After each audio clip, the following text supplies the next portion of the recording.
A woman lay on an operating table with surgical drapes neatly placed around her chest. She had no pulse, her heart had stopped, there was no blood flowing through her veins, and she had no brain activity.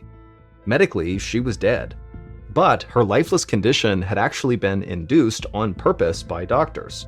It was part of their desperate attempt to save her. But now that she was prepped, they would only have a little bit less than an hour to unravel the mystery of what was wrong with her. If they couldn't figure it out in that time, then she would die for real. In a rural area of southwest Texas in 2016, a 49-year-old woman was out walking her dog. We don't know her name, so we'll call her Rhonda, and we don't know her dog's name, so the dog will be Max. Hiking with Max was Rhonda's way of unwinding and letting go of the day. As she walked, she took a moment to breathe in the fresh scent of pine trees and listen to the dried leaves crunch underneath her shoes. There was nobody else around, so Rhonda let Max off his leash. He ran ahead and played in the bushes, happy to be free after a day spent cooped up inside. But after a little while, a sharp yelp from Max cut through the quiet evening air. Rhonda sprinted down the path to where she last saw him and began shouting out his name. There were plenty of dangerous animals hiding in the tall brush. Snakes, kissing bugs, porcupines, even feral hogs were known to be spotted in this area. Max could have run into any one of them. Rhonda yelled again and again for Max, but she didn't hear anything. Then she heard whining, and Max came running toward her with his tail between his legs. Rhonda immediately clipped on his leash, relieved that he didn't have any visible injury.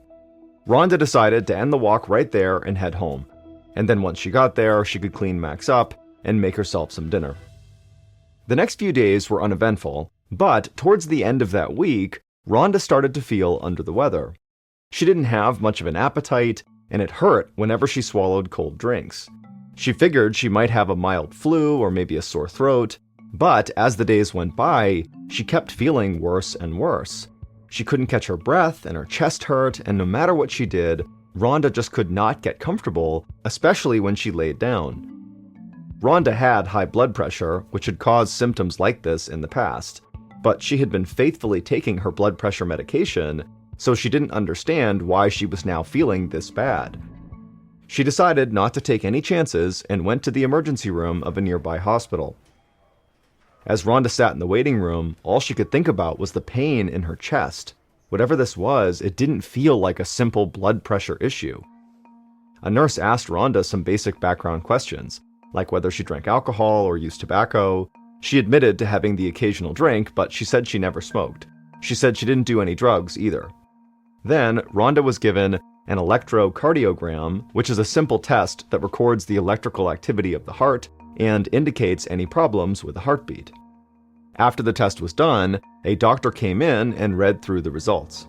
He said everything looked perfectly fine, but Rhonda told him she was scared. She was certain there was something going on, but he just shook his head and told her she should stay calm. She was probably just having some sort of panic attack. But despite her protests, Rhonda was just given a prescription for anxiety medication and then sent home. But as the week progressed, her pain only got worse. Rhonda couldn't take 2 steps without feeling nauseous. She felt like something heavy was sitting on her chest, trying to squeeze out her breath. Even her dog Max seemed to sense her pain, whining every time she sat up in bed, trying to catch her breath. Rhonda decided to go back to the ER, but this time she went to a different hospital. She didn't want to be sick, but she also didn't want a potentially dangerous condition to go untreated. And the doctors at this hospital were much more willing to listen to Rhonda. In addition to the same test she got at the other ER, this ER also ordered a CAT scan of Rhonda's chest, which is a procedure that uses a series of X-rays to create detailed images inside the body.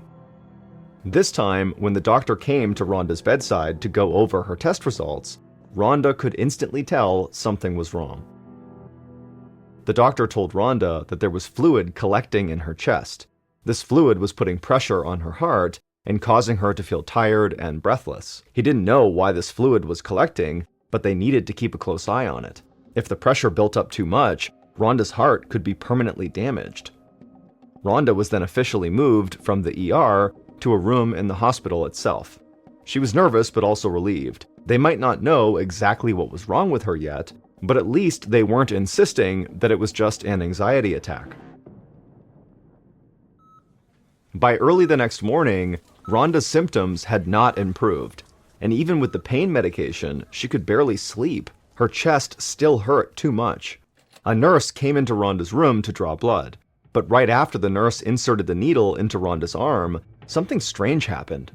Rhonda's feet and hands started turning blue. At the same time, her heart rate slowed and her blood pressure plummeted. The pain in Rhonda's chest grew worse, and she tried not to groan. Instead, she clenched her hands into fists so tight her nails almost cut through her skin. She thought of poor Max waiting for her at home. All she wanted was to cuddle with him and feel his wet nose on her face. As doctors rushed in, Rhonda could tell that things were just getting worse.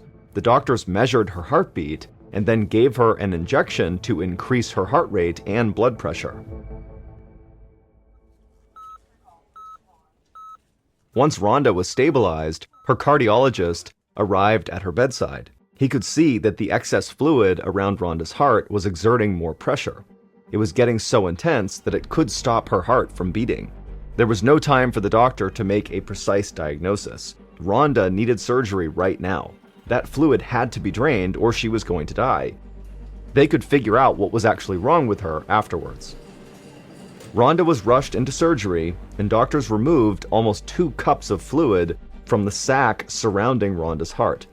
They also put in a chest tube that would help keep the fluid from building back up.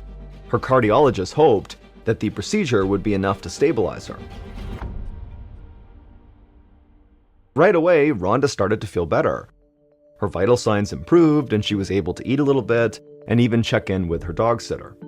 After almost 2 weeks of feeling totally sick, and now 48 hours in the hospital, Rhonda told herself that this terrible ordeal might finally be over. Over the next couple of days, she improved enough for her doctors to remove the chest tube that was draining the excess fluid from her heart. But just after getting the chest tube removed, Rhonda again started feeling intense pressure in her chest. More tests were done, and they revealed that fluid was reaccumulating around her heart at an alarming rate. Rhonda's blood pressure suddenly dropped and her body went into shock. Her surgical team sprang back into action. Once again, she was wheeled into surgery to drain the fluid from around her heart. This time, almost 4 cups were removed, twice as much as the first time. Rhonda's cardiologist and his team placed 3 chest tubes around Rhonda's heart to keep the waves of pressure from killing her. After surgery, Rhonda was returned to the ICU, exhausted and barely conscious. But even all those tubes couldn't stop the fluid from building back up.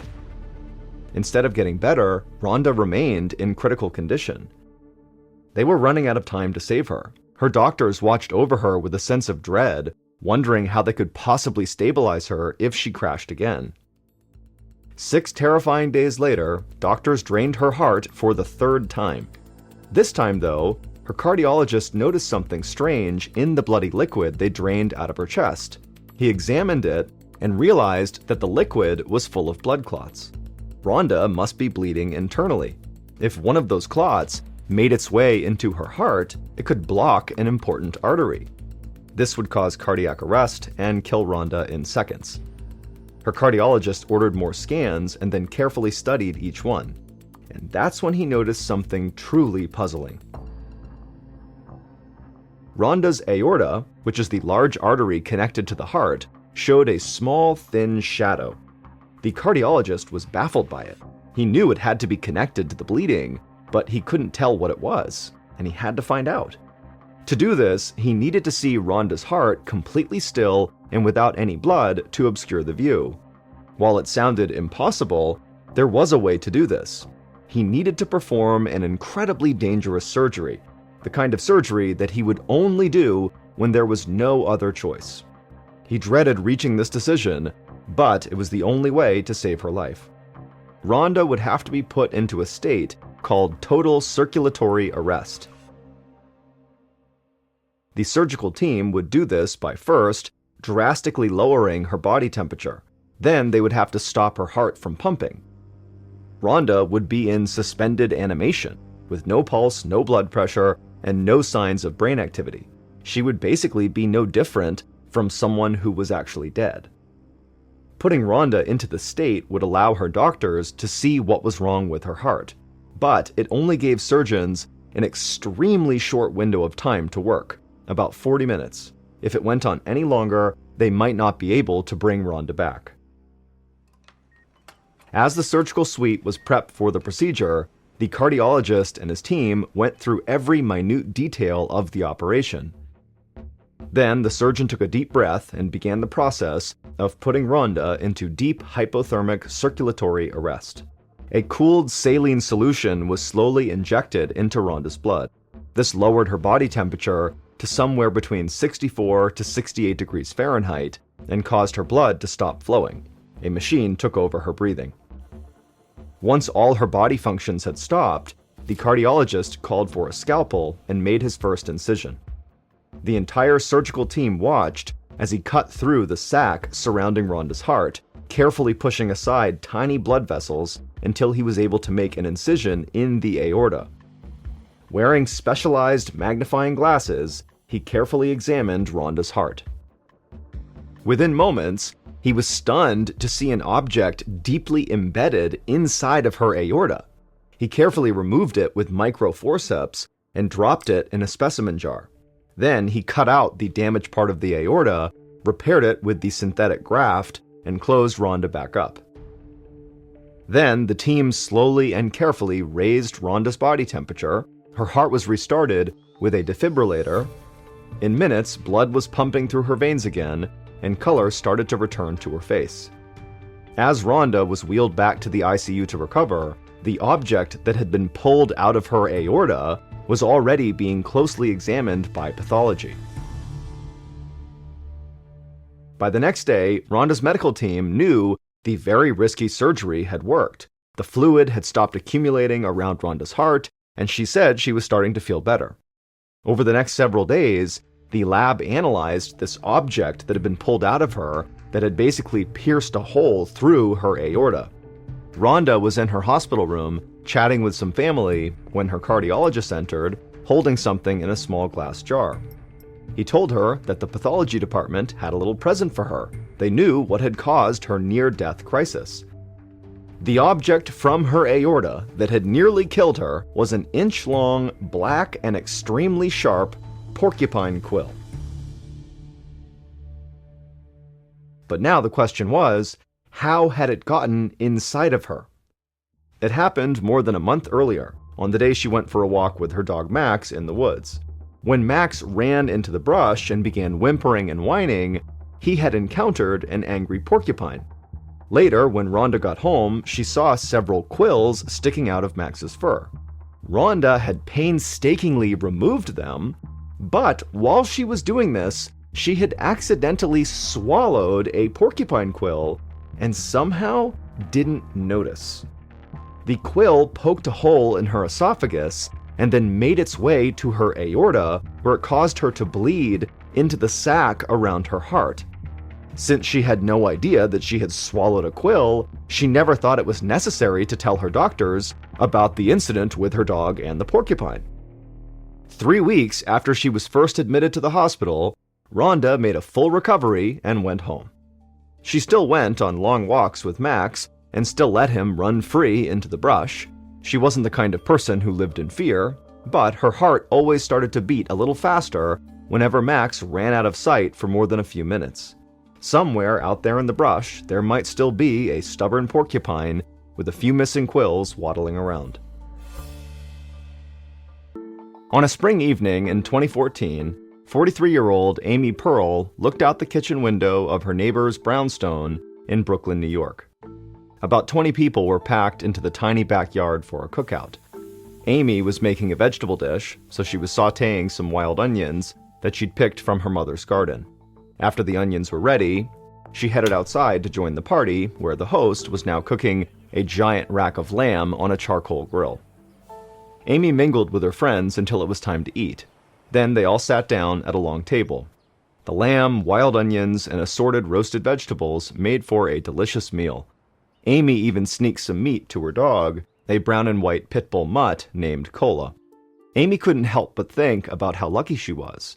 She was a successful radio producer living just minutes away from Manhattan in a city full of things to do and great food to eat.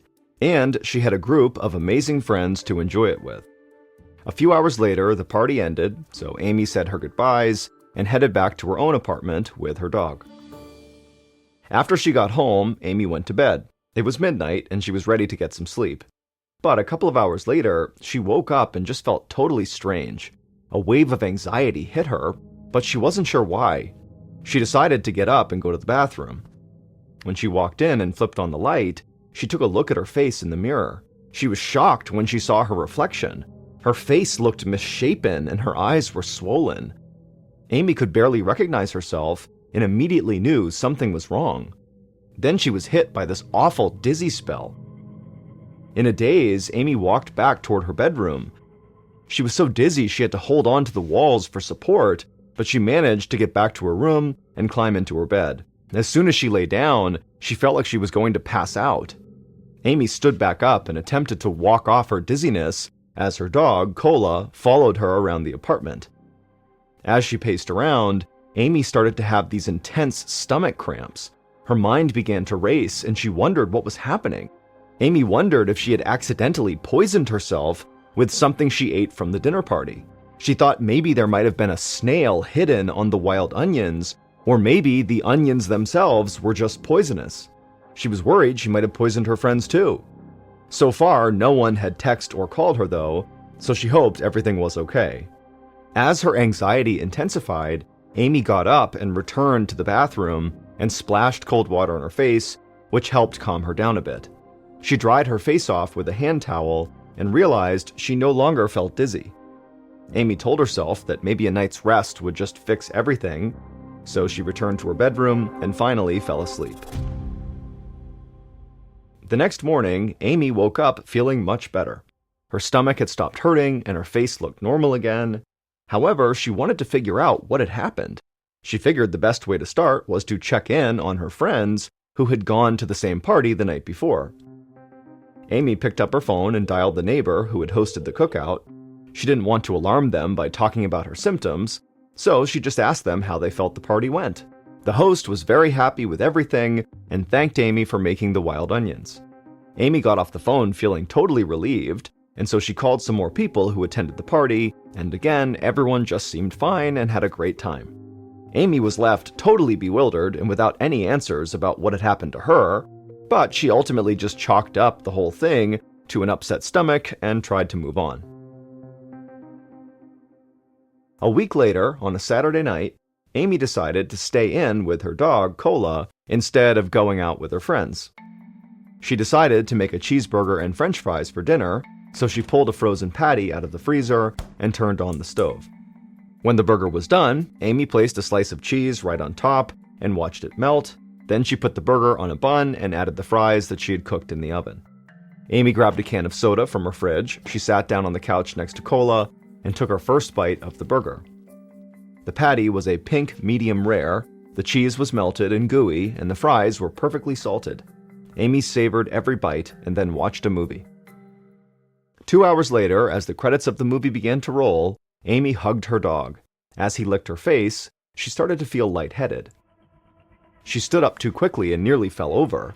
Amy braced herself against the wall and struggled to catch her breath.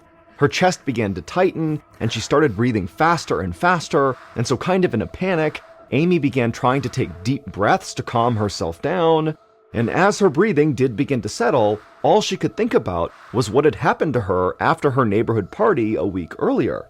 But this felt different, and much worse. Amy made her way into the bathroom, and just like last week, she looked in the mirror and her face looked swollen, and now she noticed there was also a rash on her hands. She lifted her shirt and saw that her stomach was also covered in swollen red hives. She didn't know what to do. Her only thought was to make her way to the living room and unlock her front door, just in case she needed to call 911 but passed out before paramedics arrived. Then she staggered into her bedroom as Cola followed along. Amy wondered if there was a virus going around, or if maybe she was allergic to a new pollen, or worse, maybe she was allergic to her dog Cola. Amy didn't want to think about that possibility because she loved her dog. She remembered how helpful sleep had been the last time this happened a week earlier, so she decided not to call 911 just yet. She relocked her front door and made her way back to her room. Exhausted, she collapsed onto her bed and she fell asleep. Just like the last time she got sick, Amy woke up the next morning feeling much better. The swelling on her stomach had gone down, and the hives were less noticeable, but she was still worried, so she grabbed her laptop off the floor. She opened a web browser and typed all of her symptoms into the Google search bar. A list of articles and links popped up. Amy scanned the list, her eyes widening as she saw a particular article. She clicked that link and read more. It was about a man in Florida who had experienced the same sudden symptoms as her. She wasn't sure what it all meant, but maybe it was connected to what was happening with her. Amy printed out the article because she felt like she was onto something. A few days later, Amy was seated on the examination table as her doctor stood close by. Her hives had disappeared by the time her appointment had arrived, and the doctor didn't seem too worried. Despite this, Amy described the two incidents and her various symptoms in great detail as the doctor took notes. But the entire time, Amy was thinking about the article she had printed out. She had even brought it with her to the appointment. Amy hesitated to bring up the article to her doctor. She didn't want to sound like one of those people who self-diagnosed based on what they read online. Instead, when she was on her way out of the appointment, she left the article with the receptionist and asked them to please give it to her doctor. The next day, Amy called the doctor and asked whether she could be tested for the condition the article mentioned. The doctor said he had read the article and that in his opinion, it just wasn't possible. Amy had nothing to worry about, and he didn't think she needed to do any special testing. He was confident that it was just not a problem. Amy felt kind of defeated and no closer to knowing what had actually happened to her. A few days later, Amy was back to feeling basically like herself. She was at the local supermarket, pushing a cart full of groceries down the aisle. She eyed the food in her cart and was struck with an idea. Her doctor had seemed so sure there wasn't anything wrong with her, but Amy wasn't as certain, so she decided to run a test on herself. She would go to her mom's house and do the experiment there, just in case something terrible happened. Later that afternoon, Amy's mother, Susan Von Eggers, stood at the island in her kitchen in Danbury, Connecticut, about 2 hours away from Brooklyn. Susan was cutting up vegetables from her garden when she heard a knock at the door. She walked over to let in Amy, and then she gave her a hug. As Susan led her daughter back to the kitchen, Amy told her about this experiment she had planned. She was going to cook some food and eat it as a test, then wait to see if she got sick. Susan didn't know what to make out of Amy's experiment, but she was determined to help her daughter figure out what had made her so sick. Susan walked out into the spacious backyard, where she fired up the grill, and then they cooked their meal. Shortly after, they took a seat at the patio table. It was time for the experiment. Susan watched closely as Amy took her first bite of food. Her daughter slowly chewed and swallowed. They both waited, but so far, nothing out of the ordinary happened. Then Susan began eating. She soon noticed that Amy had barely touched the rest of her food. Amy said she was just too nervous and didn't want to eat anymore. Susan felt bad for Amy. Normally, her daughter had a healthy appetite and a deep appreciation for food. But the next 2 hours went by and Susan and Amy relaxed in the backyard, chatting and enjoying the sunshine, and Amy just seemed totally fine, which was a huge relief for Susan. But several minutes later, she noticed Amy became very quiet and then grabbed at her stomach. She quickly excused herself to the bathroom. Susan watched, unsure what to do, as Amy jogged to the back door and disappeared inside. 20 minutes later, Amy returned and looked very pale. She asked if her mother could drive her to the emergency room. Susan's stomach dropped, and for a split second, she couldn't think straight. She jumped up and said she needed to change her clothes. Even as she said it, she realized how absurd it sounded. She frantically ran to her bedroom, but a minute later, she heard something slam against her door. Susan opened the door and saw that Amy had collapsed on the floor in the hallway. Susan immediately felt so bad for delaying getting Amy to the hospital. She ran over and kneeled down and leaned close to her daughter's face, and she could tell that Amy was still breathing. Susan found Amy's phone on the ground next to her. She realized that Amy must have thrown it at her door to get her attention. Susan picked up Amy's phone and she dialed 911. Paramedics arrived and immediately took Amy to the hospital. She was conscious when she arrived at the emergency room a few minutes later.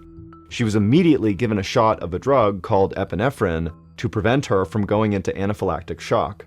Anaphylactic shock is a severe allergic reaction that can result in fainting, difficulty in breathing, and even death if it's not treated right away. Amy was able to speak, so she was able to tell the ER doctor what her theory was for what was going on with her. Amy wasn't sure the doctor believed her, but the doctor promised to run the necessary tests to prove or disprove Amy's theory. Amy was stabilized and moved to a hospital room. Her mother was by her side, and they waited anxiously for the results of the tests. A couple of hours later, the ER doctor rushed in. He said he knew exactly what was happening and that Amy had been right. The article Amy had found 2 weeks ago was about a man who had developed a meat allergy. The doctor who Amy had first shown this article to just didn't believe that it was possible that Amy could have this allergy, and so did not think the test was necessary. But Amy was determined to find out, so she attempted that experiment, which unfortunately worked. She and her mom had grilled that porterhouse steak at her mom's house. Amy had only taken a couple of bites, but it was enough to set off an allergic reaction that almost killed her. And now the doctor in the ER confirmed it for her. Amy had a life-threatening allergy to red meat. Finally, Amy understood exactly what was wrong with her. But even though she had a diagnosis, she still wasn't satisfied. In fact, it led Amy to a bigger question. How could she have suddenly become allergic to something she had eaten without any issues her entire life? When her doctor explained the reason, it all made sense to her, as crazy as it sounded. It all started a few weeks before the neighborhood cookout, when Amy woke up one morning. The back of her arm felt itchy, and when she scratched it, she discovered a tick. She knew exactly where it had come from, her dog Cola. The tick had clearly been on her dog, and then hopped onto Amy in the middle of the night while Cola was sleeping in bed with her. When Amy was bitten by that tick, she developed a new allergy to red meat called alpha-gal syndrome. The tick carries a sugar molecule called alpha-gal, which is found in the blood of the animals the tick usually bites, such as cows, sheep, rabbits, deer, or pigs. When a tick bites a human, it automatically transmits alpha-gal into that person's body. After Amy was bitten, she developed a sensitivity to alpha-gal. This meant that her body now saw this sugar molecule as a foreign invader and attacked it. So every time Amy ate red meat, which contains alpha-gal, she would become progressively sicker. Her body would release histamines, which cause allergy symptoms such as hives, swelling, and difficulty breathing, as well as anaphylactic shock. It just so happens that Amy's symptoms were particularly severe. It is estimated that almost 450,000 people in the United States have developed alpha-gal allergy in the same way as Amy, which would make it the 10th most common allergy in the entire country. Up to 60% of people with red meat allergies can experience severe symptoms. There is currently no cure. After Amy learned about her diagnosis, she realized she could never eat red meat again, which included beef, venison, pork, and lamb. They had been her favorite foods since she was a kid. After being released from the hospital, she decided to go on a strict vegetarian diet for personal reasons. She continues to go see her allergist for testing to see if anything has changed, but her alpha-gal antibody levels are still present in her bloodstream. Now, Amy has made peace with the lifestyle change and has even learned to appreciate it, especially considering her deep love of animals. In the summer of 2020, a desperate father ran alongside a stretcher in the ICU of an Ohio hospital, holding his daughter's limp hand. She was on a ventilator and was about to be put into a medically induced coma. Just a few weeks earlier, she had been completely fine, but now she was inches from death. Her doctors had no idea what was wrong with her. All they knew was that whatever was going on, it had started when she began hearing a mysterious song. This week's story is called Rare Bird. It was past midnight in June of 2020 in Sandusky, Ohio, and 25-year-old Lauren Wells lay in her bed, wide awake. She had to be up early for work and had been trying to fall asleep for hours, but all night long, the faint sound of music coming from her upstairs neighbors had made sleep impossible. The tune they kept playing was extremely irritating. Sometimes it was very generic sounding, like elevator music. Then it seemed to switch to some kind of strange experimental jazz. Lauren had just moved into her apartment and didn't want to cause any trouble with her new neighbors, but they clearly were not stopping anytime soon. So she finally climbed out of bed and grabbed her broom. She was just about to knock on the ceiling with her broom when the direction of the music suddenly changed. Now it sounded like it was coming from next door. Lauren shook her head in frustration. She didn't want to start a fight with the entire complex, so she climbed back into her bed and threw her pillow over her head. She could still hear the music, but eventually she drifted off to sleep. The next morning at 8 a.m., Lauren arrived at her job as a nursing home administrator. She had just been hired 2 months ago, and she was proud that she'd gotten this position at such a young age. Running the nursing home was Lauren's dream job. She loved interacting with the elderly residents and wanted to make a difference in their lives. So even though she was running on fumes at this point from a lack of sleep, Lauren pushed through the day, checking in on staff and residents, and running various meetings. Thankfully, it was a Friday, so Lauren had the weekend to look forward to. She and her friends were heading to one of the islands off of Lake Erie, which is one of the Great Lakes. Lauren hoped some time outdoors would help her regain some energy. And the weekend getaway was just what she needed. The sun was out, there was a gentle breeze over the lake, and the water was cool and refreshing. Lauren was excited to reconnect with her best friends, and on their first night out, they went out to dance and have some drinks. She forgot about work and her annoying neighbors and just enjoyed herself. But as the evening progressed, Lauren found herself using the bathroom more than usual, but she figured it was just because she was drinking. A little while later, when she was on the dance floor, she felt a sharp pain on her left side. The pain stayed with her the rest of the night. She thought it was menstrual cramps and did her best to ignore them. Nothing was going to stop her from having a fun weekend. And by the time she got home Sunday night, she was feeling better, just like she had hoped. But soon after Lauren stepped into her apartment, her good mood evaporated. Her neighbors were playing that annoying elevator music again. The faint melodies seemed to be coming from everywhere and nowhere at the same time. Lauren dropped her bags and shook her head. She wasn't going to let this upset her. It was late and she knew she needed to get some sleep. So she unpacked and got ready for bed. But just like before, it was impossible to relax with that music coming through the walls. She tossed and turned for hours until finally exhaustion overtook her. When Monday morning rolled around, Lauren was definitely not feeling well. She figured she was paying for her weekend of partying, so she tried to shake it off. She made herself a cup of coffee and got on the treadmill for her daily run. But she'd only been on the treadmill for a minute when once again she felt an intense pain in her left side and had to stop running. It almost felt like someone was punching her hard, but from the inside. This pain went far beyond menstrual cramps. She figured something else had to be going on. Lauren thought back to everything she did at Lake Erie. She wondered if she had pulled a muscle while she was out swimming. It didn't seem likely, but she couldn't think of anything else that would explain the pain. Lauren had no idea how she was going to get through the day, much less the week, but she didn't want to call in sick. She was still new to her job, and people were counting on her. So she slowly got dressed while wincing in pain and got ready for work. And as she did, she thought to herself, at least her neighbors weren't playing that god-awful music. Once Lauren arrived at work, she did her morning rounds and sat down at her desk to take care of some paperwork. But as hard as she tried, she just couldn't focus. There was something distracting her. It was that weird music she kept hearing in her apartment. It made no sense that the same music would be playing in the nursing home. Lauren looked around just to see if there were any speakers nearby, but there was none. She tried to ignore the disjointed melody, but it was impossible. It seemed like it was coming from everywhere. But then she realized something that made her heart start racing.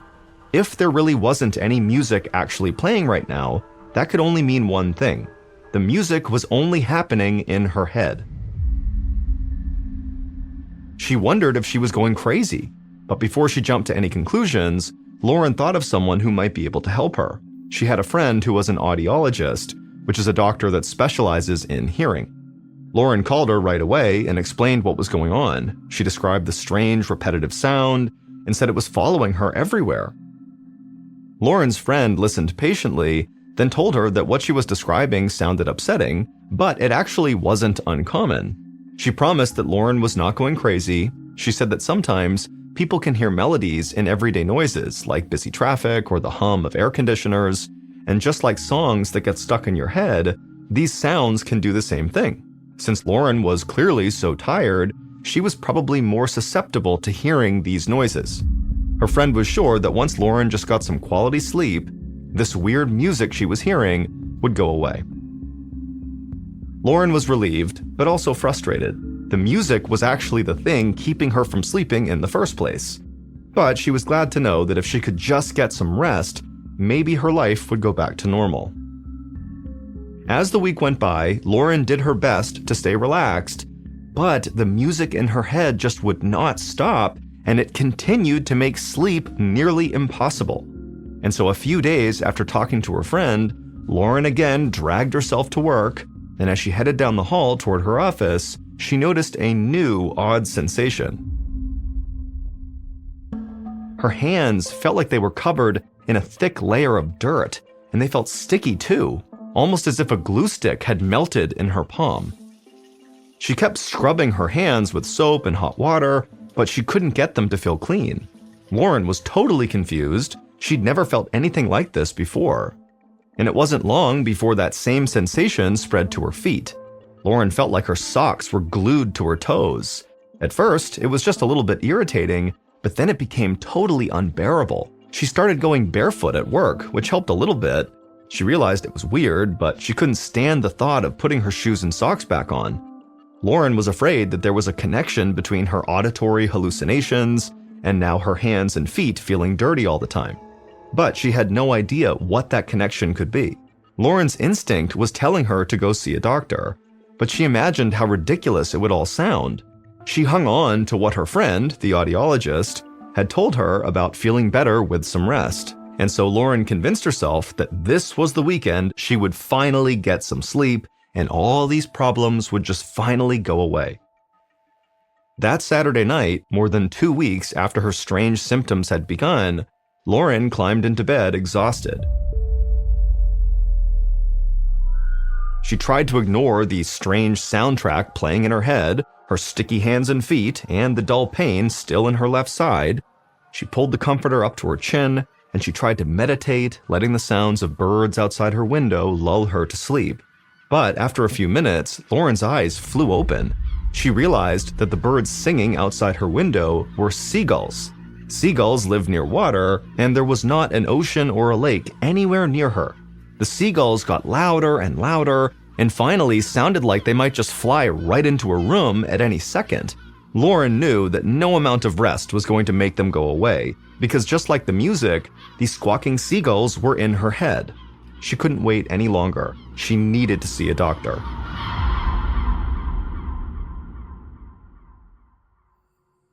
Almost 500 miles away in Easton, Pennsylvania, Lauren's father, Brad, was sound asleep at home when his phone rang. He saw Lauren's name on the caller ID and felt his stomach tighten. She wouldn't be calling so late if something wasn't wrong. After he answered the phone, Lauren told him what had been going on for the past couple of weeks. She had reached the point where she was so worried about her symptoms that she was heading to the emergency room to get checked out. Brad could hear the panic in her voice, and that made him scared. He was fully awake now, calculating how long it would take him to drive to Ohio. He jumped out of bed and reached for his clothes, telling Lauren he was on his way, but she told him he should stay home. She wanted to see what the doctor had to say before he made such a long trip. Brad reluctantly agreed to hold off, but he told Lauren to call as soon as she had any answers. 30 minutes after talking to her father, Lauren arrived at the emergency room. She took a breath and then described her symptoms to the admissions nurse, expecting to get some strange looks. But the nurse just nodded and took some notes. Then Lauren was sent back to see a doctor who performed an exam and drew her blood. Lauren waited anxiously as they processed her results. And after a little while, the doctor approached Lauren's hospital bed. She searched his face, looking for any sign of concern, but his expression seemed totally relaxed. He told Lauren that her tests were completely normal. He didn't think anything was really wrong with her. As he spoke, he flipped through her chart and asked about her work. She explained she'd recently moved and started a new job. The doctor nodded and said he understood, and he said, Lauren, you're probably just stressed. And then he prescribed her some anti-anxiety medication, and he gave her an order to see a psychiatrist. Lauren was frustrated with the doctor's diagnosis, but he seemed to be certain there wasn't anything else going on with her. So Lauren left the ER feeling somewhat unsettled, and on the way home, she called her father, Brad. Lauren could always rely on him to be supportive and honest with her. She told him how annoyed she was that all these doctors just assumed she was stressed because of her new job. But she was thriving there and loved the new challenge. It didn't make sense to put the blame solely on stress. Her dad said he totally understood her frustration, but the doctors knew what they were doing. He asked Lauren to at least start taking the anti-anxiety medication. With any luck, they'd let her get some sleep, and then at that point, with a clear head, she could reassess her situation. Lauren was not convinced, but she promised her dad that she would try. Later that week, Lauren drove to work as usual. She'd been taking her anxiety medication, but so far, it really wasn't helping. She still heard all the mysterious music playing everywhere she went, and so she really wasn't getting more than an hour or two of sleep at night. She gulped down some strong black coffee, but nothing could cut through her brain fog. She'd been a zombie at work all week, often losing track of what she was supposed to be doing. Lauren turned into the parking lot, pulled into her parking spot, and then got out of her car, and as she walked towards the building, she left the engine running and her keys in the ignition, and her laptop and purse were still on the passenger seat. Lauren entered the conference room in a daze. She felt like she was moving in slow motion, and she barely registered the team of nurses who were already there for the weekly staff meeting. Lauren sat down at the table and tried to read the agenda, but the words looked like a jumble of hieroglyphics. At some point, Lauren tried to say something, but nothing came out of her mouth. She looked at the faces of her colleagues, who were now staring at her in confusion, and suddenly, Lauren realized she had no idea how she had gotten there or what she was supposed to do. The nurses who were at the meeting with Lauren could tell something was wrong with her. They helped Lauren lie down on a nearby sofa and took her blood pressure, which was extremely high. She could hear another nurse calling 911. Lauren tried not to panic, but the fear was overwhelming. Then her mind went totally blank.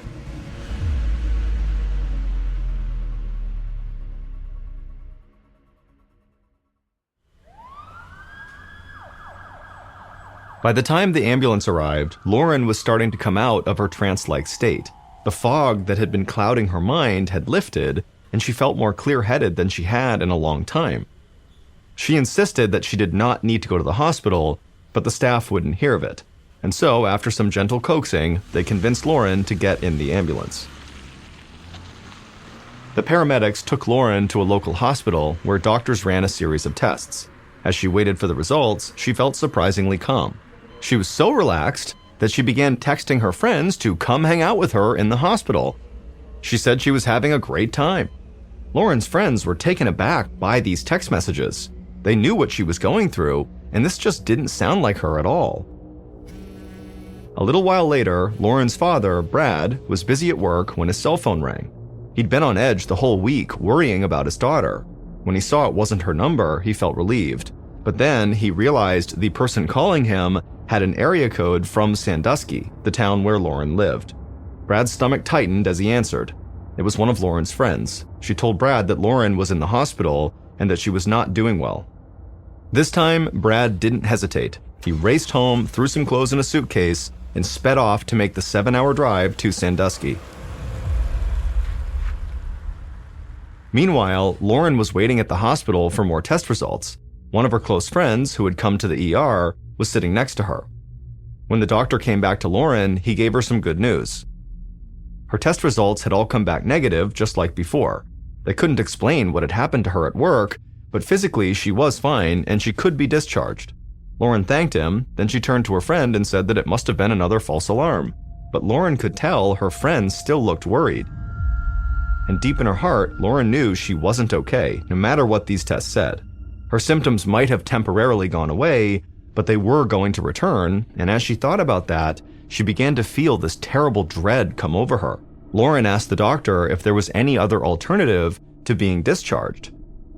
The doctor hesitated, and then he said yes, there was, but it was drastic. 7 hours later, Brad finally arrived at the hospital in Sandusky, and he raced to the admissions desk. Just moments earlier, his daughter had called him with the stunning news that she was admitting herself into the psychiatric ward of the hospital, and so Brad, all he wanted to do was just get to his daughter. Once he entered the patient area, Brad was greeted by a doctor and brought to Lauren's room, but he was only allowed to see her through a shatterproof glass window on her locked door, and what he saw shook him to the core.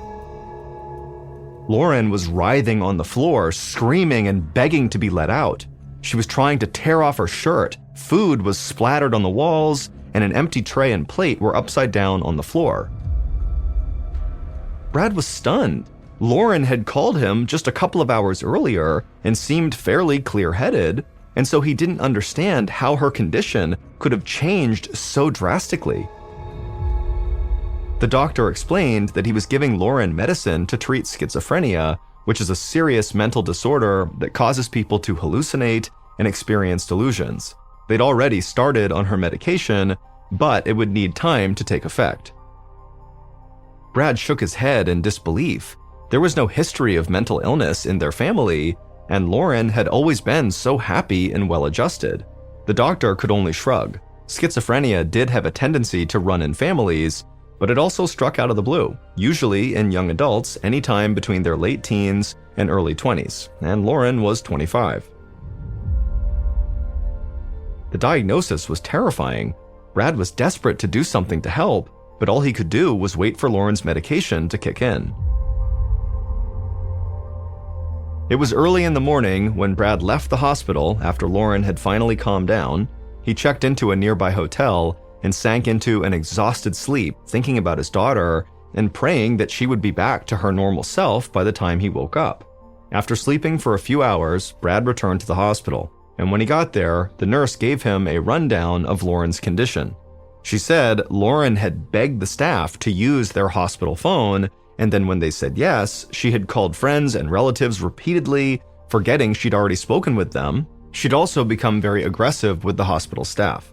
Brad insisted on going into his daughter's room, so they unlocked her door and he walked in softly, not wanting to scare her.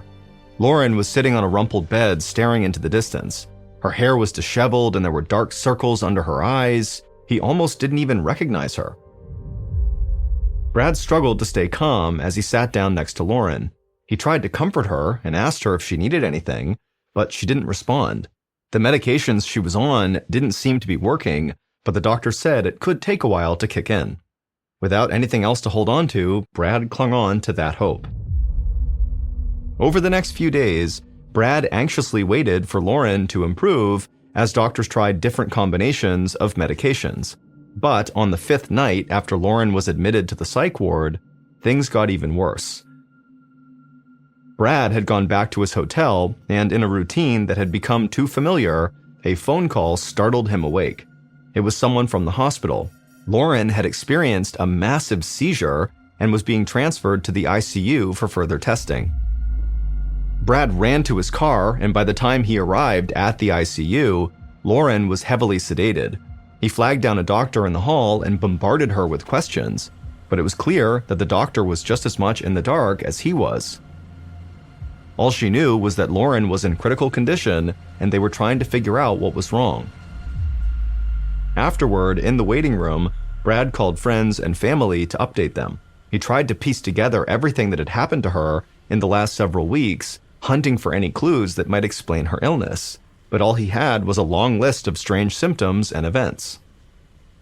Brad didn't know what to do, but he was desperate for answers, and so he began mentally going through his list of friends who might have some perspective that could be useful right now about Lauren. And as he did this, one name came up that he and Lauren both had in common: Ken Zemanek. Ken was the father of twin girls who were Lauren's best friends from childhood, and he was also a psychiatrist. And so Brad hoped Ken could provide some perspective about Lauren's mental state.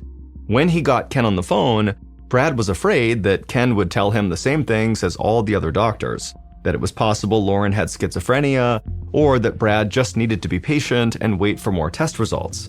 But once Brad finished going through Lauren's extensive list of strange symptoms, Ken didn't say a word. After a long pause, he said that the hallucinations and mood swings did point to a mental issue. But what troubled Ken was the seizure. Schizophrenia couldn't have caused that to happen. Ken paused again, and then told Brad he did have another thought, one that could potentially explain everything that had been happening to Lauren. He described it as a, quote, rare bird, or extremely rare condition. He suggested that Brad ask Lauren's doctors to test her for this rare condition. Brad listened intently. It was a long shot, but it was all he had.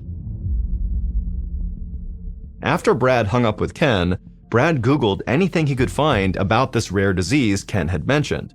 And the more he read about it, the more convinced he became that it was what was happening to Lauren. Brad headed straight to the nurse's station and asked to speak with one of Lauren's doctors right away. For the first time since Lauren's nightmare had started, he felt a real glimmer of hope. The on-duty doctor arrived, and Brad told him about his conversation with Ken Zemanek, but the doctor was hesitant to test for it right away. The condition Brad described was incredibly unusual, and they needed to test for more common conditions first. Brad immediately tried speaking with another one of Lauren's doctors to see if maybe they would test for it, but that doctor said the same thing. They were going to test for common things first, and this doctor would say that in their entire career, they had never seen a patient with something that rare before. And so a parade of specialists marched in and out of Lauren's room, but every test they ran was inconclusive. As the hours ticked by, Brad's frustration grew.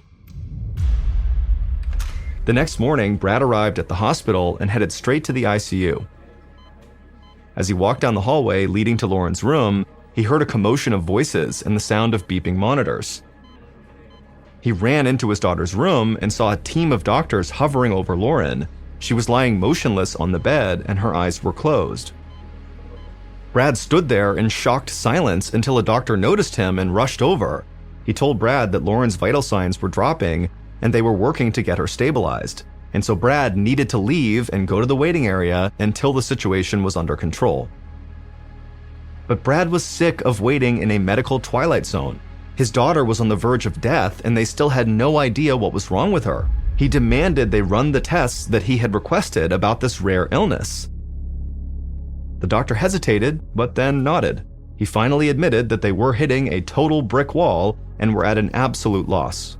But they were at a small community hospital, and so their resources were very limited to both test and treat Lauren for this rare condition if she were to have it. And so if Brad wanted to get her the help she needed, they'd have to transfer her to the Cleveland clinic, which was over an hour away.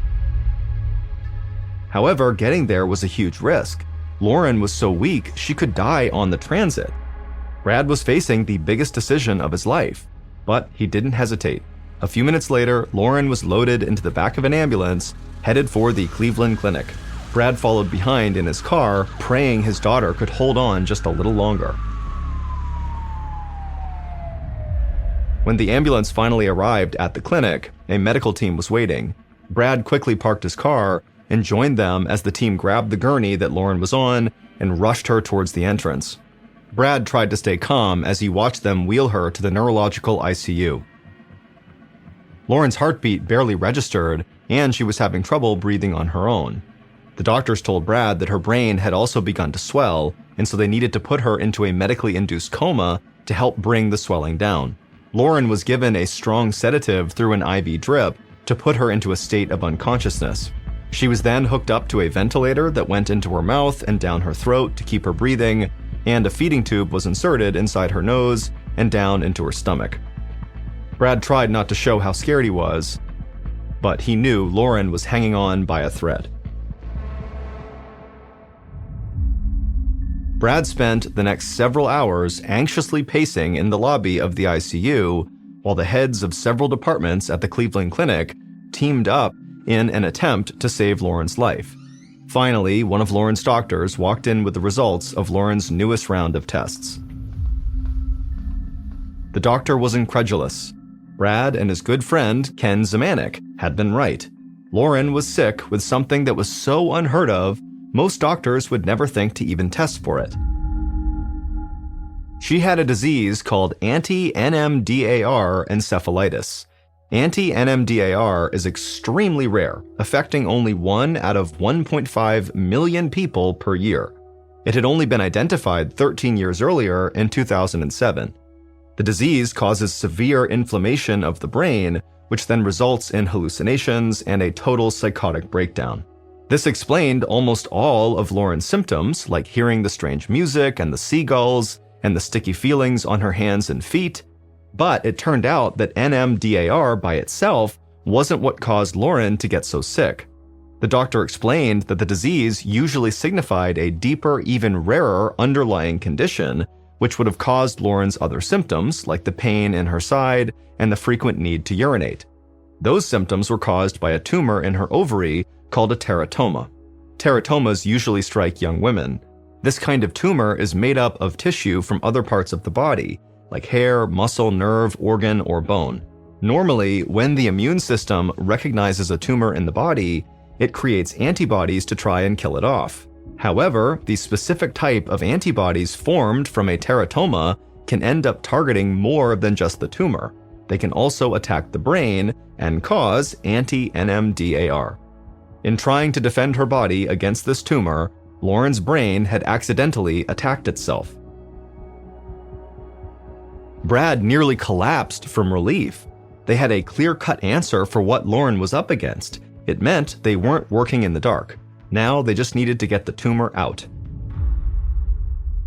A surgeon removed the teratoma the next morning. It was 13 centimeters long, so more than 5 inches long. And unfortunately, it was malignant, which meant Lauren needed chemotherapy in order to fully recover. For the next 2 weeks, Lauren stayed in a medically induced coma. Once she was finally awakened, she couldn't remember anything that had happened to her. She had to relearn how to walk and how to talk, but day by day she got stronger and was finally well enough to go home. 6 months later, Lauren got the news they'd all been hoping for. She was now officially cancer-free. After a full recovery, she went on to graduate from school and earned an advanced degree. Then, in April of 2022, she took a new job as executive director of a senior living facility. She never heard phantom elevator music or seagulls again. In October of 2004, a 15-year-old girl suddenly woke up in the middle of the night in a total panic. She didn't know where she was, and it was so dark in the room she couldn't see anything. And when she tried to move, she realized she couldn't. She was paralyzed. She tried to calm down and just listen for some sign of where she was or what was going on, but all she could hear were the unfamiliar sounds of machines beeping and whirring. Then the horror sunk in. She was locked inside of her own body, and she had no idea why. Morning in October of 2004, 15-year-old Gina Giese rode the bus to school in Fond du Lac, Wisconsin, a suburb about an hour outside of Milwaukee. As the bus hit a pothole, she felt her stomach lurch. She'd had a stomachache all morning and barely touched the toast her mom handed her for breakfast. Normally, Gina would have taken any excuse to miss school on a Monday, but today was different. It was the start of homecoming week at St. Mary Springs High School, and she had been looking forward to it since the end of summer vacation. It was also her first year on the varsity volleyball team, which was a big deal for a sophomore. Gina didn't want to miss practice for the big game against their rival school, which was taking place that Thursday. As the bus pulled into the school parking lot, Gina convinced herself that she'd feel fine once she saw her friends and got to class. But the moment she stood up from her seat, she felt heavy and sluggish. It was like an invisible weight was trying to pull her through the floor. It took all her energy just to make it to English class. She spent the rest of the day fighting to keep her eyes open until it was finally time to go home. Later that night, while watching TV, Gina felt her arm start to tingle. She shook it, but the tingling wouldn't go away. Gina decided that she was probably just fighting off a flu bug, and so she just needed a good night's rest. And so she went to bed and it didn't take long for her to fall into a deep sleep. But when she woke up the next morning, she didn't feel any better. In fact, as the week went by, Gina still just did not get any better. By Thursday, she was still exhausted and feeling achy. But today was the day of her big volleyball game, and Gina was not going to miss it. She dragged herself out of bed, but when she reached for her robe, her arm felt like it was made of lead. But she shook it off and took a deep breath and then headed to the bathroom. A few hours later, Gina took her spot on the volleyball court. She felt a bit queasy, but she chalked it up to pregame nerves. The stands were full of supporters chanting and eager to cheer her team on. Once the game started, the opposing team served the ball over the net. One of Gina's teammates got underneath it, lobbing the ball towards Gina and setting her up for an easy play. All she had to do was spike it over the net. But as the ball got closer to her, her vision suddenly doubled. She was seeing 2 white volleyballs sailing toward her face. Gina blinked, unsure of which one to hit. She leaped up, swatting at the air, and her palm did make contact with the hard vinyl ball, and immediately a jolt of pain shot through her arm. But she didn't care because she had done her job and returned the ball. The other team dove for it and missed. As the ball fell to the floor, the stands erupted. Gina had scored. She smiled and blinked a few times. A moment later, her double vision had cleared, and she breathed a sigh of relief. She was on a roll for the rest of the game. After the game, Gina went out with her teammates for some celebratory ice cream. By the time she got home, she had forgotten all about the double vision from the start of the game. Her arm was a little stiff from hitting so many balls, but she felt better. The next morning, Gina slept through her alarm and woke up late. She tried to get up, but her entire body was so achy and stiff. Her forehead was hot, but her teeth were chattering, and she was thirsty. She desperately needed a glass of water. Gina swung her legs over the side of the bed, then lurched forward to stand up, and nearly fell over sideways. It wasn't that her body felt limp.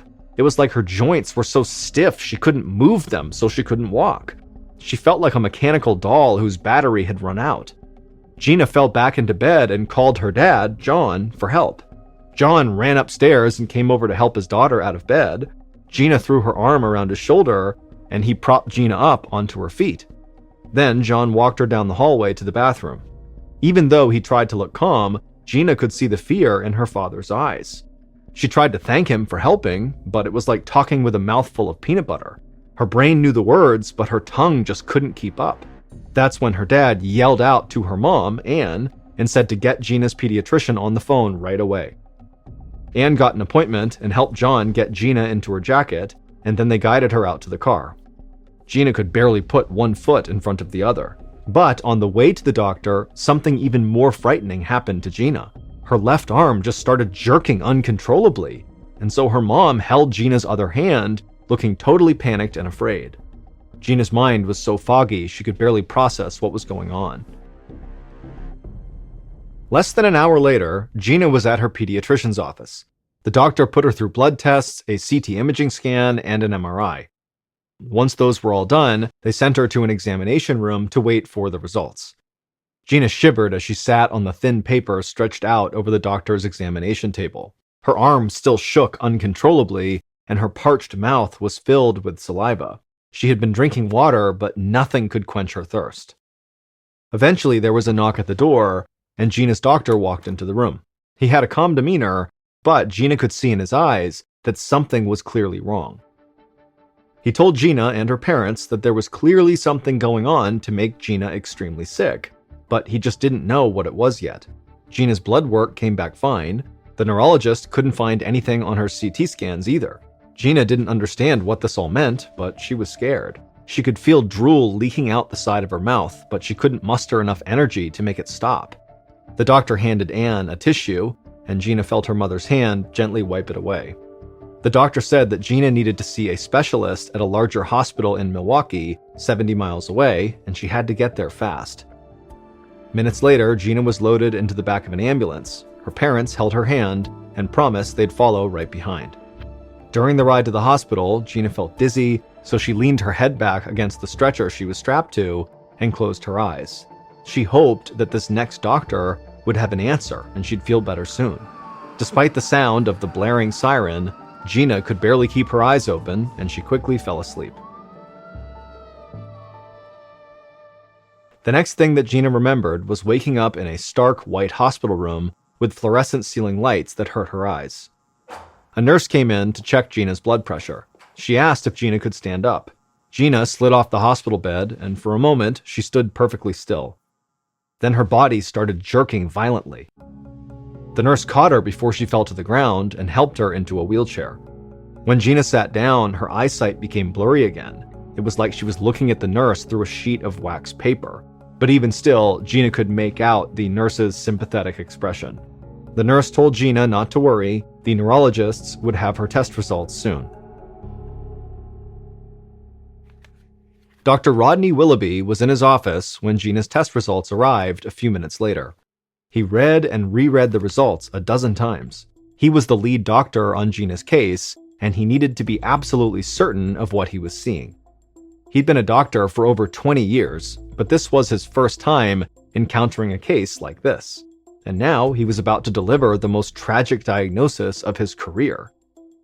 With a heavy heart, he left his office and walked into the small room where Gina's parents were waiting. Anne and John both stood to greet him, looking hopeful. Dr. Willoughby sighed and broke the news. Gina had contracted a fast-moving, fatal disease that killed almost 60,000 people every year. And while there was a vaccine, Gina was now too far gone for it to work. No one in recorded history had ever survived once this disease progressed this far. Dr. Willoughby told Gina's parents that over the next 24 to 48 hours, Gina's organs would fail and her heart would stop. At this point, the only thing they could do was keep her comfortable until she died. Judging from Anne and John's blank expressions, Dr. Willoughby could see that his horrific words had not sunk in yet. Then Anne collapsed into her husband, sobbing. John begged Dr. Willoughby for a solution. There had to be something they could do. But Dr. Willoughby just shook his head. There was no beating this disease. He stood with Gina's parents while they grieved, then gave them privacy to sit with their daughter. By this point, Gina was drifting in and out of consciousness. Dr. Willoughby could tell she wasn't coherent enough to understand what was happening to her. It was heartbreaking to know there was nothing he could do to help her. But throughout the afternoon, Dr. Willoughby was finding it harder and harder to accept Gina's fate.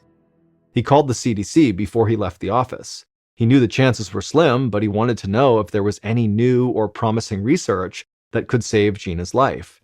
They said no. But Dr. Willoughby was not satisfied, so he decided to do some digging of his own. Later that night, he pored over a stack of medical studies and published research. For hours, he flipped through page after page of the same grim findings, drinking coffee to keep himself awake. Finally, sometime past midnight, an autopsy report caught his eye. Until that point, most of the medical community assumed that Gina's disease caused organ failure by eating away at the brain. But this report suggested that wasn't actually true. The pathogens left the brain completely intact. Instead, the virus kills by disrupting the brain's ability to regulate necessary body functions like respiration and heart rate. That's what causes the body to shut down and die, but not by damaging the brain itself. Dr. Willoughby was even more fascinated by what he read next. The autopsy showed that just before each of these victims died, their immune systems actually began to fight back. That meant that the disease was beatable. It just caused organ failure too quickly for the immune system to react. Dr. Willoughby wondered if there was a way to temporarily shut down Gina's brain activity without killing her. If this could be done, her brain would be protected from the deadly viral attack. The pathogens would be prevented from causing her brain to malfunction and destroy her body. This would give her immune system time to produce antibodies and fight off the virus. That's when Dr. Willoughby came up with a radical idea. It was Gina's only hope. Gina's mother, Anne, was filled with dread as she and her husband walked into Dr. Willoughby's office the next morning. She was expecting a discussion on how to prepare for Gina's death. But when they sat down in front of the pediatrician, he told them about the shocking information he'd found the night before. At first, Anne began to feel some hope, but as the doctor went through the details of his plan, she felt like she'd fallen back into a nightmare. After the doctor was done explaining his radical plan, Anne just stared at him in disbelief. The doctor wanted to put Gina into a deep, medically induced coma to take her an inch from death, to the point that her brain was completely silent. She would have no thoughts and no signals to the rest of her body. Gina would be kept alive by machines. She would need to be kept in the coma for at least 10 days, hopefully long enough to fight off what was attacking her body. Dr. Willoughby admitted they would be gambling with Gina's life. No one had ever attempted anything like this before. If it didn't work, Gina would surely die. And even if the doctor's plan worked, and Gina's body managed to fight off the disease, there was no guarantee that she would even wake up from the medically induced coma. Her brain might never be able to regain its proper functions, and she would be left in a vegetative state dependent on machines to keep her alive for the rest of her life. The thought of that sent a shiver down Anne's spine, but if they wanted to save her daughter's life, this was their only option. Anne looked to John, and he nodded. And so, with all the courage she could muster, Anne gave Dr. Willoughby the go-ahead. On October 10th, Dr. Willoughby and a surgical team gathered in the operating room. Gina was brought in, and the anesthesiologist administered drugs to induce a medical coma. The coma would help to regulate her routine brainstem functions, such as breathing and circulation. After the procedure was completed, Gina was wheeled back to the ICU. Dr. Willoughby barely left the hospital for the next few days.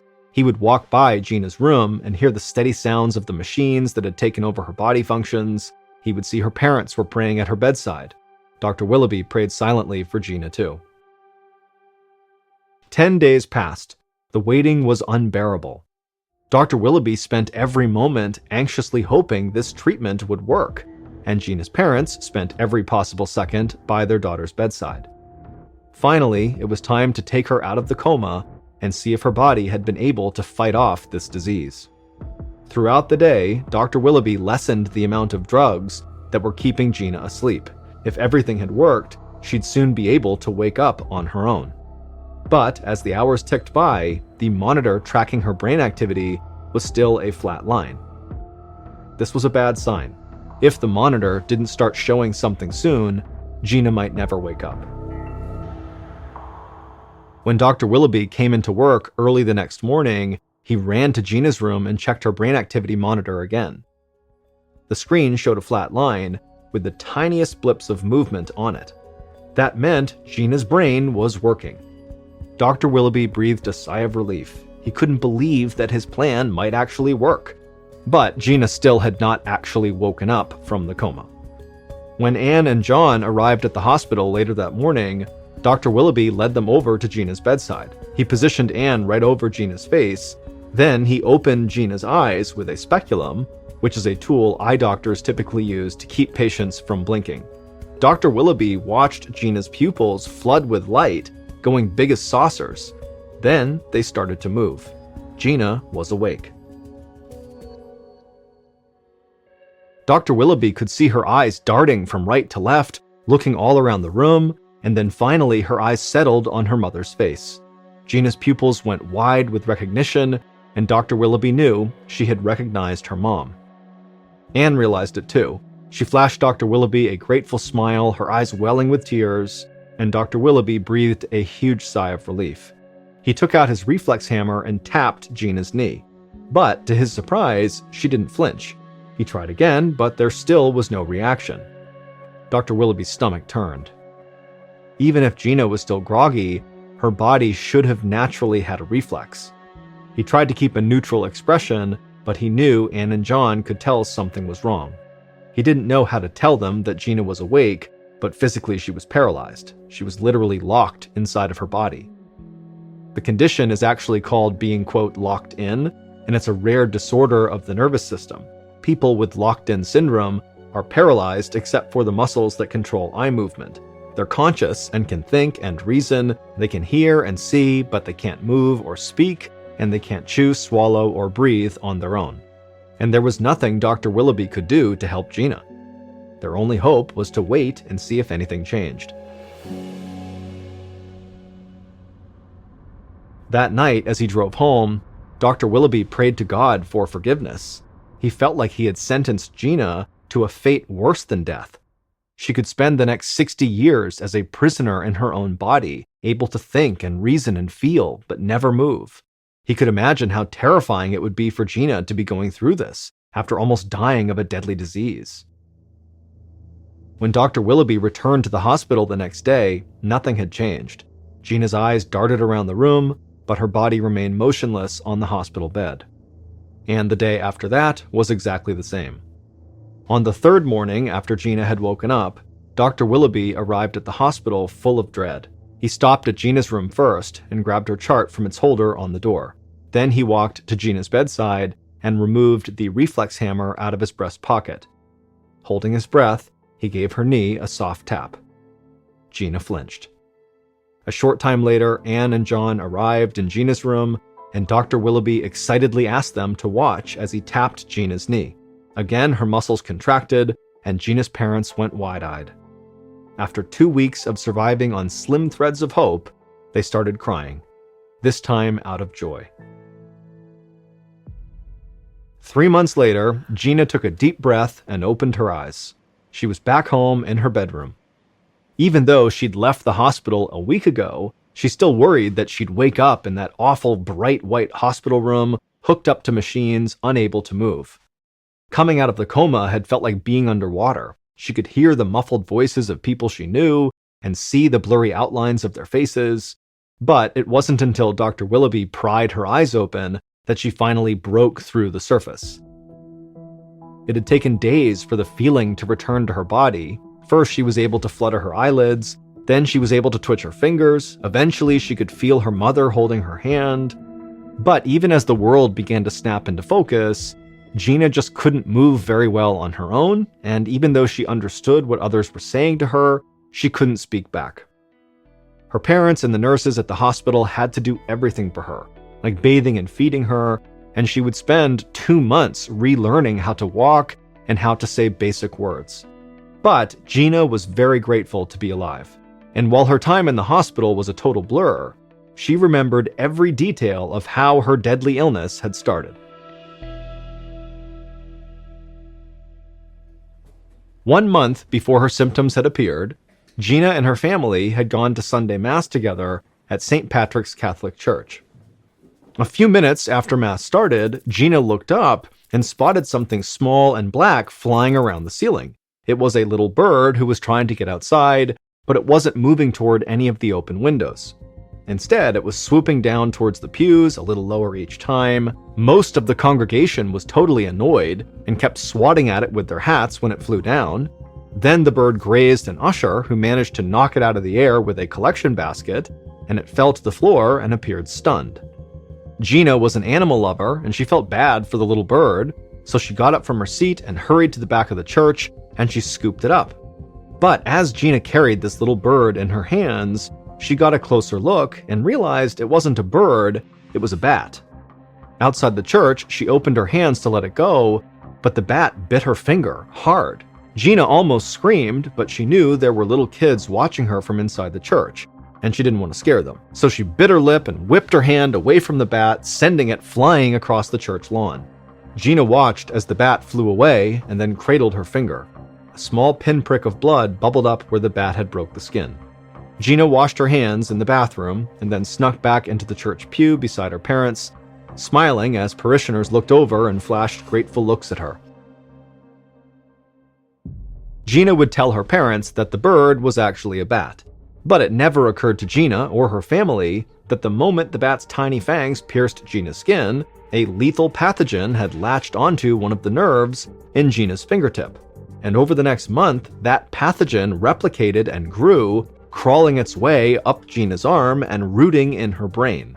It caused her to have flu-like symptoms, blurred her vision, made her jerk and salivate uncontrollably, and eventually led her to Dr. Willoughby's care. But at that point, it was too late, because Gina now had rabies. Rabies is an acute viral infection that is transmitted to humans by a bite or by the exposure of broken skin to an infected animal's saliva. The most common wild animals that can transmit rabies to people are raccoons, skunks, bats, and foxes. Domestic mammals can also get rabies if they're unvaccinated, like cats, dogs, and cattle. Rabies can be cured with a vaccine, but it must be given within 24 to 72 hours after exposure, If it's left untreated, rabies is fatal. The virus causes significant and progressive damage to the brain and spinal cord, and by the time it's reached the brain, it's almost always too late to prevent death. Victims die painful deaths and experience delirium, abnormal behavior, hallucinations, and insomnia. But thanks to Dr. Willoughby's radical idea, Gina Geese became the first person to survive a case of full-blown rabies without a vaccine. Since then, other doctors have used the technique Dr. Willoughby pioneered to treat rabies patients when they are not eligible for the vaccine. It doesn't work every time, but sometimes the patient does pull through. It's now known as the Milwaukee Protocol. It took Gina 2 years to restore her language and motor skills, but she finished high school on time with the rest of her class, and then after graduation, she enrolled at Lakeland College to study biology because she wants to work with animals. In one of her classes, Gina studied bats, and over time, her fear of them melted away. Now, she absolutely loves them. In 1944, a doctor covered a deceased patient's body with a sheet and then wheeled their stretcher out into the hallway. The morgue at the Oregon State Hospital was already full, so the doctor planned to put this body in the chapel. But when he pushed open the chapel doors, there were already so many stretchers with dead patients with sheets on them inside that there was no room for this patient. The doctor closed the chapel's heavy wooden doors and just stood there, his mind racing. More than 400 patients had fallen violently ill in the past 12 hours, and dozens had died. The doctor had no idea what the cause was, and if he couldn't figure it out, he knew more bodies would be joining the ones already lining the inside of the chapel. It was late in the afternoon on November 18, 1942. A cook named Mickey McKillop opened the lid of a giant metal vat, then asked his volunteer sous chef, 27-year-old George Nosen, to carry it over to an industrial oven. Mickey and George were starting to prepare dinner for almost 500 patients across 5 wards at the Oregon State Hospital, a public mental facility for psychiatric patients. Tonight's menu was scrambled egg yolks and toast, and Mickey, along with his boss, Mary O'Hare, were the only 2 cooks on duty. The hospital had been understaffed for a year now, ever since the United States entered World War II. Many members of the nursing staff had left to volunteer for the war effort. During the day, there was about 1 attendant for every 16 patients, but at night, that number swelled to 1 attendant for every 150 patients. Mickey and Mary were so desperate for help in the kitchen that they had started asking trustworthy patients to help them prep for each meal, and one of those trustworthy patients was Mickey's volunteer sous chef, George Nosen. George placed a frozen 16-pound canister of eggs onto the countertop beside the oven. Mickey liked George, and he felt a little sorry for him, too. George's parents had originally brought him to the hospital for help with his epilepsy, which is a disorder of the brain characterized by repeated seizures.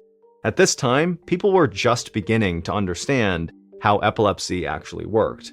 George's parents most likely saw it as a mental condition, which is why they brought him to the state hospital. They probably didn't think he was crazy, they just wanted help with getting his seizures under control. But during George's initial evaluation, the staff psychologist would diagnose George with paranoid schizophrenia, and then they had George involuntarily committed for life. Mickey didn't understand how that was possible. He'd never seen George hallucinate or get aggressive like the other patients with schizophrenia, but there was nothing he could do about it. And if he was being honest with himself, he was glad to have someone so mild-mannered and easygoing to help him in the kitchen. Mickey yanked the lid off the canister that George had just set down, revealing hundreds of thawing egg yolks. These days, a lot of the hospital's food supply came from federal surplus deliveries, since the government was rationing food to help the war effort. The egg whites were used in food that was sent overseas, and hospitals stateside got the leftover yolks. It was time to start cooking, so Mickey dumped out the canister into the metal vat. He repeated the process 2 more times until the stovetop was crowded with thawing eggs. He handed George a cup and asked for water, and then he lit the stovetop so the eggs would warm faster. He let George dump the water into the vat, then the 2 of them started slicing bread loaves. Once they were done, Mickey turned on the oven and laid all the bread slices across the metal grates to be toasted. Then he turned his attention back to the eggs. They were finally thawed, so Mickey asked George to grab some powdered milk. It was the only thing that made the egg yolks creamy enough to scramble. As Mickey stirred the eggs, he sent George to fetch something else, postum powder, a caffeine-free coffee substitute they'd been getting from the government over the past year. Mickey even let George mix the drink himself. He'd never let a patient touch an actual dinner item before, so Mickey took a quick sip just to be safe. The postum tasted like chalk, which meant it was made correctly. He clapped George on the back and told him he'd done a great job. But that momentary taste test distracted Mickey just long enough for the eggs to start burning. Mickey cussed as he turned off the stovetop, wondering how to fix this. He threw in a palmful of salt and then gave the eggs a stir, and then they looked good as new. When dinner was finally done, Mickey and George portioned the eggs and toast into buffet dishes and then loaded them onto a big cart for delivery at each of the 5 dining halls spread across the hospital's wards. By the time they got to Ward 5, hungry patients lined the hallway outside the cafeteria, urging Mickey and George to please hurry up. Finally, a bell rang and the lines began to move. From behind the buffet table, Mickey watched as the patients ladled scrambled eggs onto their plates. He helped serve them each a piece of toast, and then sent the patients to sit at the long metal tables that ran the length of the dining hall. And as the patients all dug into their food, Mickey heard someone call out that the eggs were too salty. Mickey winced and felt bad because he knew he very well could have oversalted them. And while Mickey was worrying about the eggs, another patient in the room took a long swig of postum and then started to choke.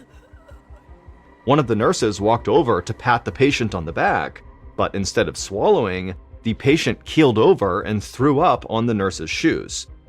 The nurse shrieked, and Mickey looked over and saw a red streak on the ground. It took him a second to realize that it wasn't vomit, it was blood.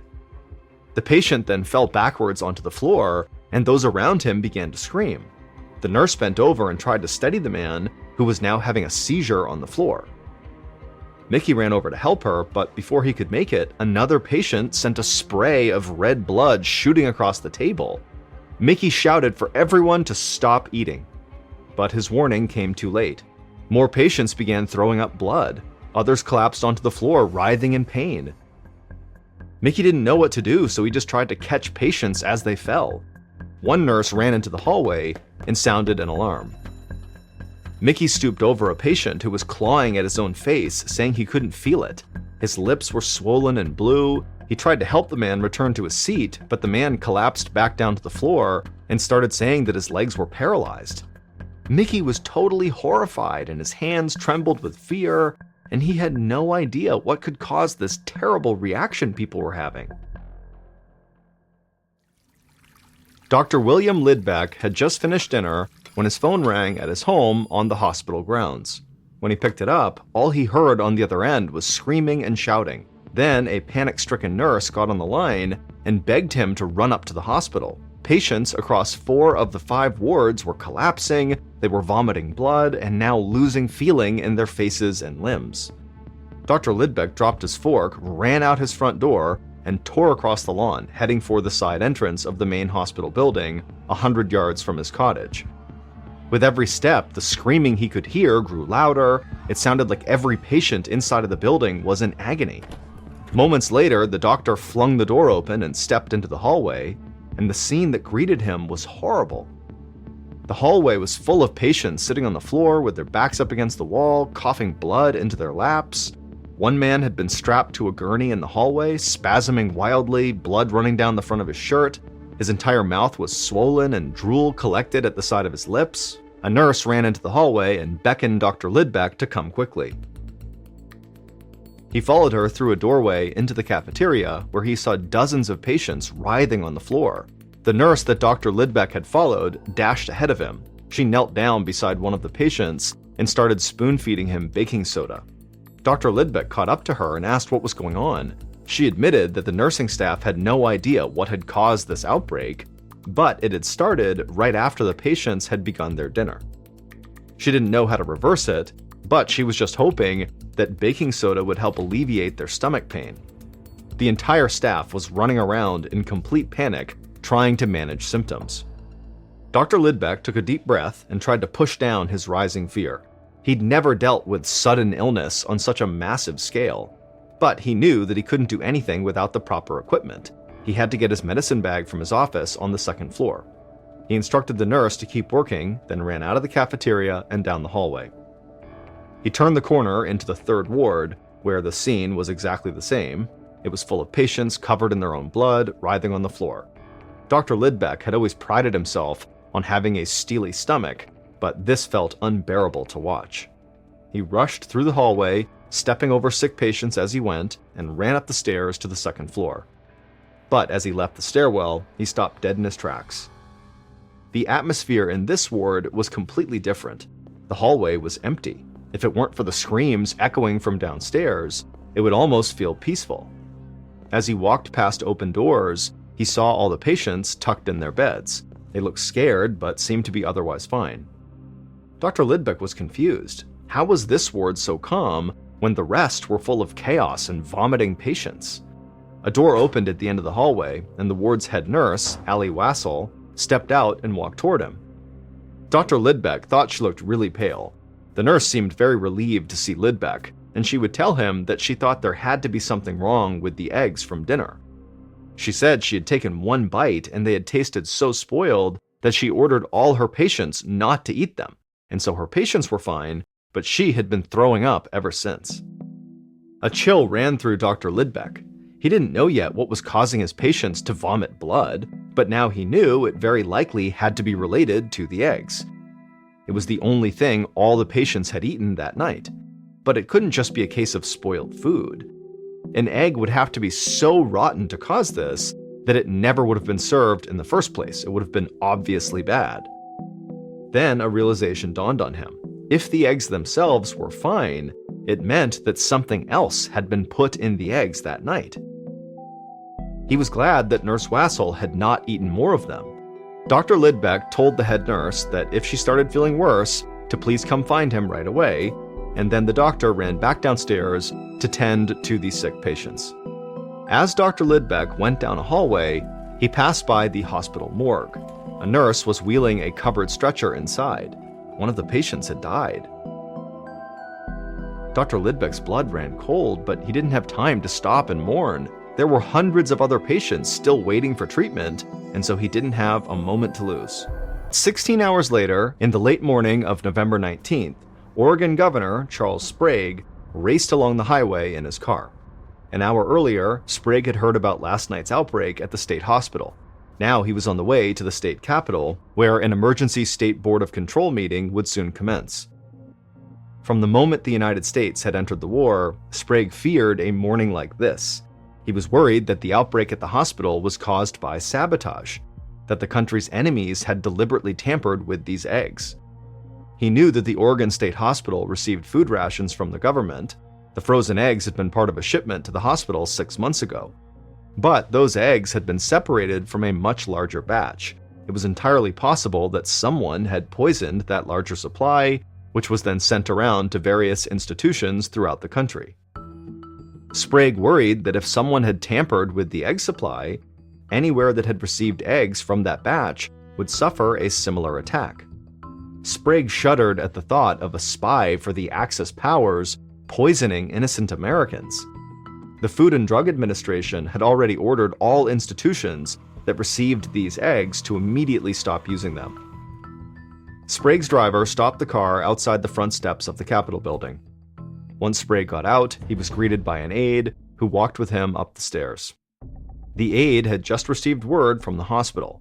As of 10:30 that morning, 47 patients had died, and their bodies were still lining the hospital hallways, and another 350 patients were violently ill. As governor, Sprague needed to make sure that investigators had the resources necessary to investigate the egg tampering and find out who was behind it. He told the aide that he'd be a few minutes late to the meeting, then headed for his office to call the chief of police in Salem, Oregon, where the state hospital was located. Later that afternoon, the superintendent of the hospital, Dr. John Evans, stood in front of a cage of rats in a laboratory. He was holding a plateful of scrambled eggs. Earlier that morning, a coroner had requested permission to perform autopsies on the patients who had died. Dr. Evans allowed him to take 6 of the dead, hoping the autopsy results could tell him what had happened. A few hours after the coroner had taken the bodies, Dr. Evans received a toxicology report that confirmed his worst fear. The patients had been poisoned. However, nobody knew yet what they were poisoned with or how. The coroner was still running tests. But that was why Dr. Evans was now holding a plateful of the contaminated scrambled eggs that had been served the night before. He was running his own experiment. On a neighboring table, there was another cage of rats and another plate of eggs. But these eggs came straight from one of the egg yolk canisters still in the freezer. A lab technician had thawed them out that morning. They reasoned that if only the first cage of rats died, that meant the poison had been added into the eggs at the hospital. But if both cages of rats died, it meant the eggs themselves had been poisoned before they were shipped to the hospital, and tens of thousands of people could be in danger. Dr. Evans placed each plate of eggs into their respective cages and then waited for the rats to eat.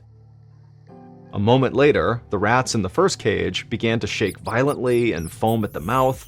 They squealed in pain, and within minutes, all of them were dead. Dr. Evans looked over at the other cage and saw those rats were just fine. The experiment had worked. It confirmed this wasn't a case of mass contamination or widespread enemy conspiracy. The eggs were clearly just fine when they arrived at the hospital before something or someone poisoned them. But it also meant there could be a mass murderer inside the hospital who was the one who added the poison. Enraged and disgusted, Dr. Evans called the police. 3 days later, on November 22nd, head nurse Allie Wassel, who had ordered her patients not to eat the eggs, sat in Dr. Lidbeck's office speaking to a barrel-chested detective. The investigators had been interviewing every patient and member of staff for the past 2 days, trying to determine who poisoned the eggs. Further testing had revealed that the poison was sodium fluoride, better known as cockroach poison. Detectives had even found some in a basement storeroom, but what they didn't know was how it had gotten into the eggs or who had done it. Allie wanted to help, but she told the detective that she hadn't seen anything suspicious. Until that horrible dinner, she'd been on duty, taking care of patients. She watched the detective as he scribbled something down on a notepad, and she started to feel nervous. Allie assured the detective that the other nurses would confirm her story, too. The detective wrote a few more things down and then looked up at Allie and thanked her for her time and told her she was free to go. Allie breathed a sigh of relief and stood up to leave. As she reached the door, the detective told an officer standing outside to bring in the next person to be interviewed, assistant cook Mickey McKillop. Allie passed Mickey as she was walking down the hallway. He was waiting in a chair outside the office, bouncing his leg up and down. Allie couldn't help but think that he looked anxious, or like a man who was hiding something. By late that same evening, Mickey McKillop had been in Dr. Lidbeck's office for hours. The detective had asked him the same few questions over and over, pressing him about the way the kitchens were run. Mickey thought he'd kept his story straight, but he'd told it so many times now that it was hard to be sure, and he knew he was likely starting to confuse the details. All Mickey wanted to do was sleep. He had a migraine that was making it hard to focus, but every time he closed his eyes, the detective would shake him awake. And so Mickey was feeling like he would do just about anything to make this interview end. It was obvious the police were suspicious of him, and Mickey knew they would not give up until he, Mickey, told the police what they needed to know. So Mickey decided it was time to come clean. Mickey sat up in the stiff wooden chair, and while avoiding eye contact with the detective, Mickey would admit that he did know more than he had told them. Mickey said that he could tell them exactly who had poisoned the eggs. In fact, he had watched it happen, and worst of all, he had not done a thing to stop it. An hour later, Mickey and his boss, Mary O'Hare, were being led from the Oregon State Hospital in handcuffs. A police officer read the charges. Mickey was charged with manslaughter, Mary was charged with accessory after the fact. Then the officer loaded them into a police van. Mickey took one last look at the hospital and caught a glimpse of a few patients staring out the windows, terrified looks on their faces. One of the faces he recognized was George Nosen, the psychiatric patient who volunteered in the kitchen. Mickey shook his head. He knew that what he had just told the detectives would change George's life forever. When Mickey the cook finally told the truth to detectives, he began by telling them about the terrible evening the sickness broke out. While the nursing staff was running around treating all these patients who were vomiting up blood, Mickey saw George Nosen cowering in the hallway, and suddenly Mickey had a terrible thought. He grabbed George and asked him to retrace his steps from that afternoon. Mickey and George mimed preparing the eggs, getting the frozen yolks, lighting the stove, getting some water to help warm them. Then Mickey followed George down the kitchen steps in search of the powdered milk that made the eggs creamy. At the bottom of the steps, there were 2 storeroom doors. Instinctively, Mickey leaned toward the storeroom on the left, which held dry goods, but George led him to the storeroom on the right, which held fruits and vegetables. Mickey felt an icy chill run through him. He watched George turn the key and open the right door. George pointed to a large, unmarked tin canister sitting on the ground inside. It was open and filled with white powder. A scoop was sticking out of the powder like it had just been used. Mickey's stomach dropped, but he tried to look unbothered. He thanked George and sent him to his room. Then he ran back upstairs and grabbed his boss, Mary, and showed her the canister George had just pointed out. Mary went white as a sheet. It was against the rules for Mickey to have given keys to a patient. Mary told Mickey that she did understand why he'd done it. They were so understaffed, he'd been desperate for help. But if anyone found out, they were both done for, and so they agreed to keep it a secret. Mary had kept her promise and said nothing, but Mickey eventually broke and told the story to the detective in Dr. Lidbeck's office. Once the detective got Mickey's confession, they knew who had poisoned the eggs at the Oregon State Hospital and how they had done it. That fateful night, George had taken the keys to the storeroom and headed down to the basement. But he went into the wrong storeroom. He went into the right door, and he brought back a heaping scoop of white powder that he believed was powdered milk, but it wasn't. He then poured that white powder into a vat of scrambled eggs, and in doing so, George had accidentally poisoned his fellow patients with sodium fluoride, aka cockroach poison. To this day, nobody knows why the poison was kept in that storeroom with the fruits and vegetables.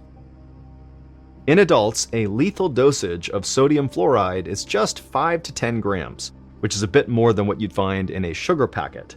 Well, George had accidentally spiked the eggs with 5 pounds of poison. In the end, the charges against Mickey the cook and his boss Mary were dismissed. The hospital was held liable since the real culprit was gross understaffing. The only person who suffered any real consequences for the mistake was George, who was unable to leave Oregon State Hospital for another 41 years. George was never the same after that night. He couldn't forgive himself for what he'd done, even if it was just a tragic mistake. The patients who remembered the outbreak bullied him relentlessly for decades. And after a while, George started fighting back. He got into physical brawls on multiple occasions. And then, in 1983, he got into a big altercation with an older inmate, and during it, George was severely injured and died as a result.